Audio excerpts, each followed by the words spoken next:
Hey, y'all. Welcome to this Joyful Life podcast. My name is Rachel Witt.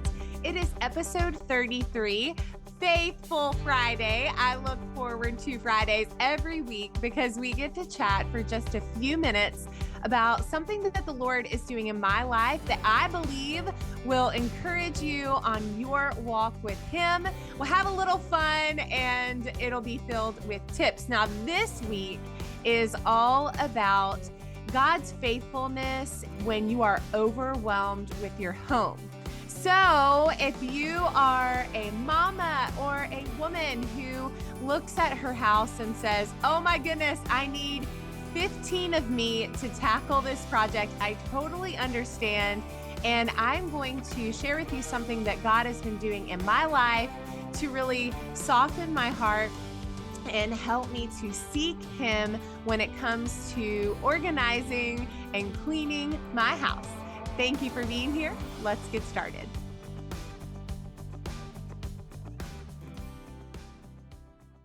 All right, y'all. Welcome back to the podcast. It is FaithFULL Friday. Episode 33 is all for the overwhelmed mom, wife, woman who looks at her home and says, oh my goodness, like it's going to take an army of people to get this place under control. I have felt that way so often, and I think that that's okay. First of all, I want to give you permission to say that I need to do something different or more in order to get my house in order. I also want to give you permission to remember that you live there. So if things are not perfect, that's okay. You live there. And I know that we all have different degrees, I guess, to which we determine that our house is good. So you might say, like, my house has to be tip top. Like, I don't want anything out of its place. I need everything in order. And then I can say my house is good. You may say a tidy house is exactly what makes me say that it is good. And you may say that we are in survival mode and we're going to give our best, whatever that looks like for you. And that is good. And I think that there is a season of your life for everything, right? We've talked about that on the podcast before, that we know that scriptural, that life is built in seasons, literally, spring, summer, fall, and winter. But beyond that, I think we go through seasons as well as moms and families as we grow, and your house will go through those seasons too. And some things for me have been quite unexpected. You would expect that when you have a baby, that obviously you go through a season of adjustment and things may be different in your home, that you may, let certain things go because you're exhausted, you've been up all night, and that's okay. You might normally not leave the sink filled with dishes, but in that night, you're like, I am going to bed because my baby is sleeping. I'm going to go to sleep and I will survive. If I wake up in the morning and there's a sink filled with dishes, it's okay. And I know for me that it's always been that way. When I have a baby, I usually desire still to give, 100% and keep things the way that I know they should be. But I give myself so much grace when I have a baby. I know that's an adjustment season that I can expect. I just know that things will not fall through the cracks. Grace will need to be given for things, right? I'll need to ask for more help than usual, that kind of thing. But there was a season I did not expect. And if you have ever gone through tremendous grieving, then you may relate to this. And I just want to let you know you're not alone. But back in 2021, my husband's dad, my father-in-law, was diagnosed with cancer. And even though what we saw, his battle was different than what he and my mother-in-law experienced, the level of responsibility and sadness and hope and prayer and all the things, that was something that our family carried. We carried it differently than they did, of course, but that is something we carried. In that year as well, we were homeschooling, which was wonderful. When you're home all the time, you would think it's like, oh, my house is going to be perfect because we're here and we can clean it all day long. but we live here and we do school here and we do all the things. So we're no longer homeschooling, but when we were, there were days that my house was cleaner than normal, but most of the time we were constantly in that like pickup mode. Okay, let's set a timer for 10 minutes and pick up. But when I stopped homeschooling, all of a sudden, instead of being home all day where I had lots of hands that were helping me with everything, all of a sudden I felt like I was in go mode from the moment that we woke up until I sent them to school. And then I had these like few hours of the day where I was trying my best to catch up with, me versus six other people is how it felt. And then in the evening, again, I would pick them up from school in the afternoon and it felt like go mode again. And there is part of me that just says they've been working all day at school. I do not want to harp on them all the time. When they're home, I don't want this place to be a place of chaos or, that they don't want to be here. So I do ask for their help. But during the week, it's less than I do on the weekends. We tend to like power through on Saturday and try and tidy as much as we can and clean as much as we can. But during the week, I do not ask as much of them. But it became very overwhelming for me. I had just had our fifth baby. I had just sent my kids back to school. My father-in-law was very sick and ended up passing away all in this 1 year. And I remember this time last year, I looked up and I looked at my husband after looking at my house and I said, "Oh my goodness, our house looks like how I feel inside." Just very overwhelmed, very cluttered, very like, there's no way that I can on my own do all of this. And I literally just cried out to the Lord and prayed to him, give me a strategy or something I can do as one person who's watching little people during the day while the big kids are at school and my husband's working. And then, I just felt like I was spinning so many plates and staring at this big project of my house that needed care and needed me. And though I had gone through a season of grieving, it was time for me to step up and do something to make it better. And so my strategy became one thing a week. And very loosely, I did that for a few months. I did my best, I would say. I would still say I did my best, but it was not what I had hoped for. It was a fraction of that, but it was still what I could do. It's like you do what you can do, and there's no room for shame or guilt or giving yourself a hard time or speaking negative things over yourself. We don't have time for that. We don't want that, and the Lord doesn't want that for us.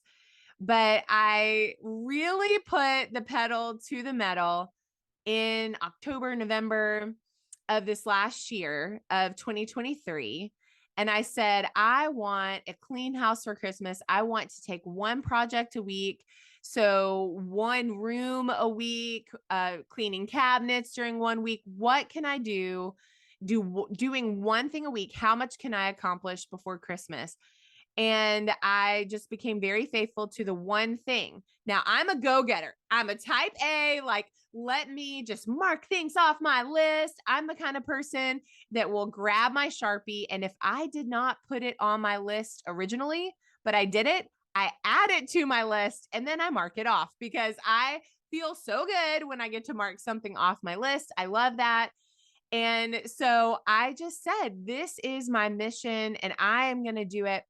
And when I accomplished that one thing during the week, I patted myself on the back. I was like, you go, girl, you did it.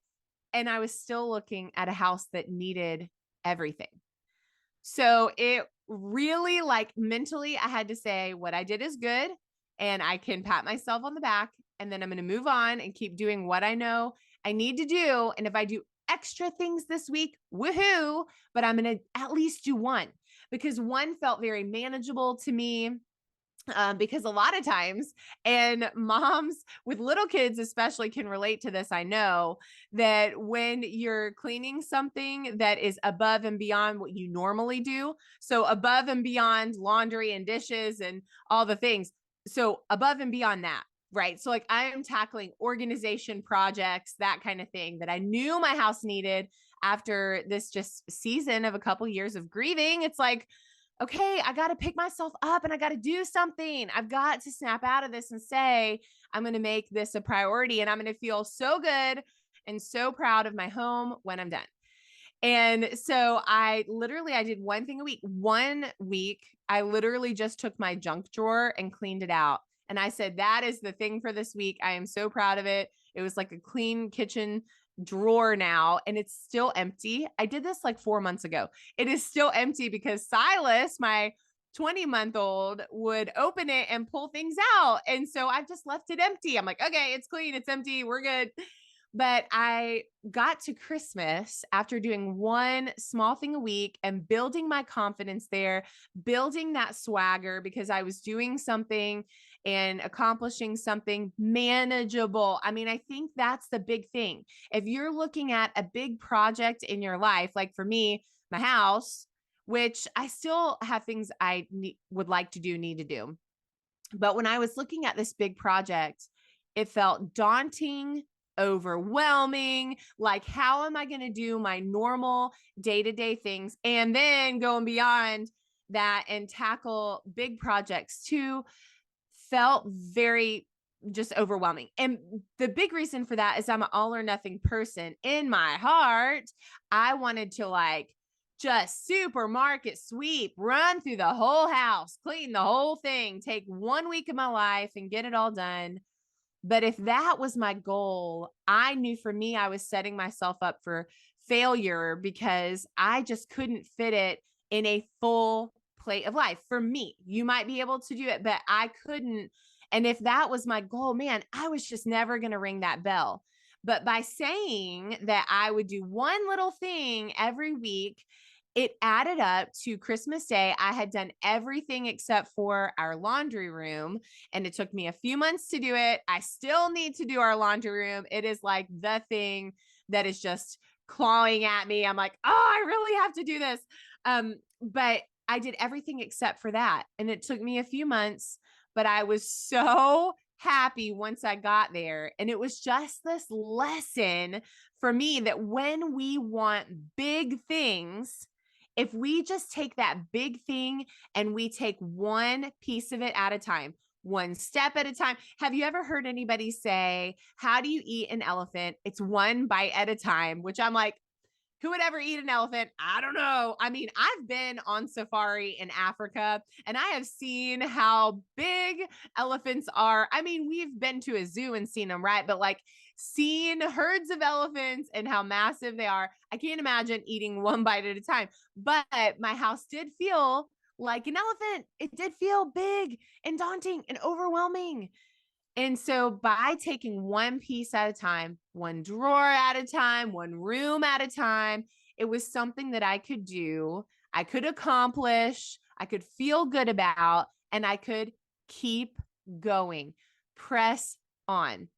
So I think in order to do this overwhelming task, what I really needed was a good strategy. I am grateful for that one. It worked. It continues to work because guess what? We live here. So those things that I organized, that hallway closet that I organized is filled again with coats and shoes and all the things. And you know what? When spring is here, I'm going to organize it and put stuff away and all the things. Like we have to keep at it, right? We need to pick ourselves up and say, you can do this today. There will be days that you have to say, my best yes is something different. And you have permission for that. It is grace filled and you have permission. It is okay to say my best yes right now is snuggling my baby on the couch because that is where my heart is. Do it 100% of the time. Do it. But last year when my baby was, let me see, like 8 months old, and I was saying, okay, this is what I really want is to clean and organize my house. But I also want to be the, the mom that I desire, which I wanted to still be able to do things like go for walks and all the things I did not want. It's not that I couldn't, I didn't want to devote all this time for like a week and tackle the whole project. For me, what worked in a full life is just taking one bite at a time and one little thing at a time.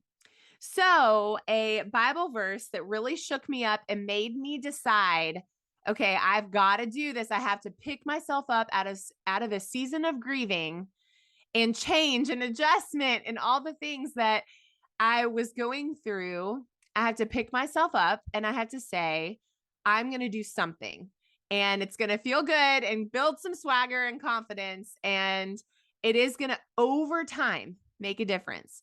Because let me tell you, like the first couple weeks, I was like, okay, is this working? Like, I don't necessarily feel a lot better about my house or this big project at the moment because I couldn't see a difference. But it was probably 5 weeks in.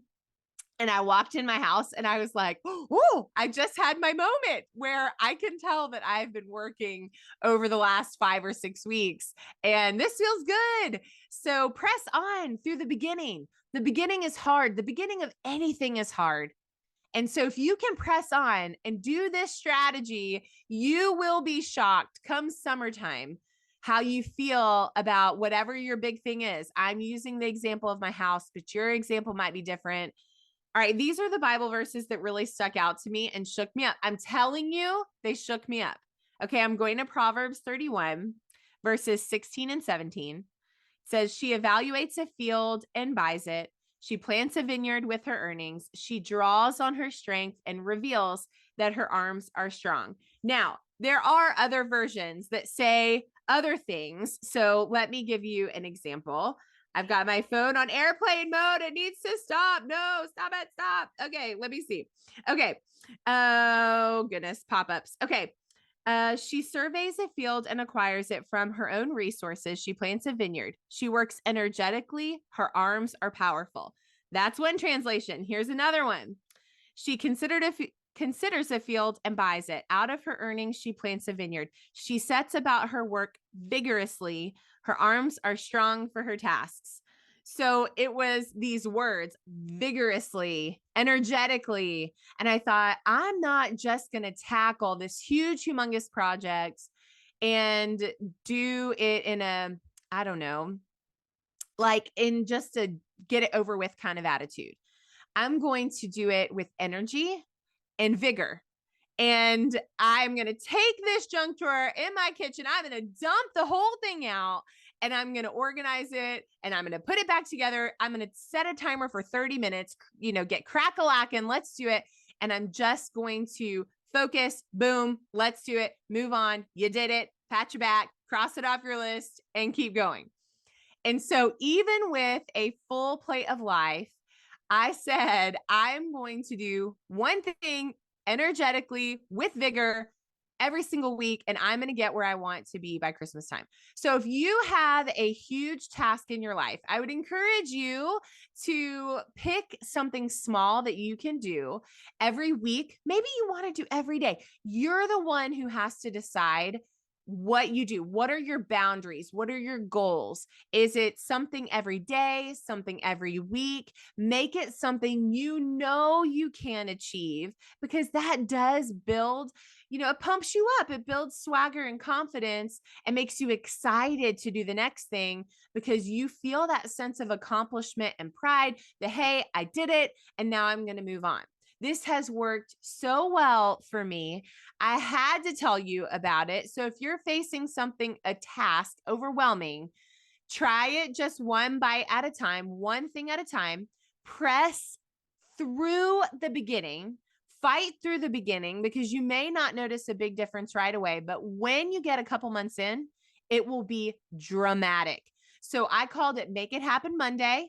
And that was like, okay, my goal is to make it happen on Monday. Sometimes it was Thursday, Friday, Saturday. You guys, it just had to be within the week, but my goal was to make it happen on Monday. And it really transformed my house from a place that I felt almost like a prisoner in because there was so much work to be done, and really allowed me to enjoy. There's still work to be done. I think I have 4 loads of laundry that I have folded on my ottoman in my family room right now that I need to go and put away, or get my children to put their own clothes away. I need to do it. There's still work to be done. It's not like I can, sit back and just be like, well, I did it. Now I can watch TV for 17 hours. Like, that's not it. But it allowed me to tackle these big, like, rocks in my life. So decide what it is for you that you want to do, and then tackle it one step at a time. And do, like, when you're reading in Proverbs 31, this is describing the wife of noble character. So say, okay, I'm going to add some energy and vigor. And it doesn't mean I enjoyed every task I did, but I said, I'm going to make it happen on Monday, and I'm going to throw some energy and some vigor into what I'm doing, and it's going to make a difference over time. And it did. All right, let's pray. Heavenly Father, thank you for my friend. I pray that this encouraged them, that even overwhelming tasks, when we say, I'm working for you, you can give me the energy I need to accomplish it, that we can do it, right? And so, Lord, I just pray that you would comfort my friend who might be feeling overwhelmed today, and that you would give them the energy they need to begin the task that they would like to achieve. In your name I pray, amen. All right, y'all, this was a longer episode of FaithFULL Friday, but I hope that it helps you on your walk with the Lord, being faithful to him and also to your family, and that this was encouraging to you, that we all go through hard things. We all have overwhelming things that we would like to change. And it's just deciding you're going to take a step forward. You're going to choose to begin. You're going to do something. And over time, it will get better. I promise. Y'all have a wonderful weekend. Be blessed. And I'll see you soon.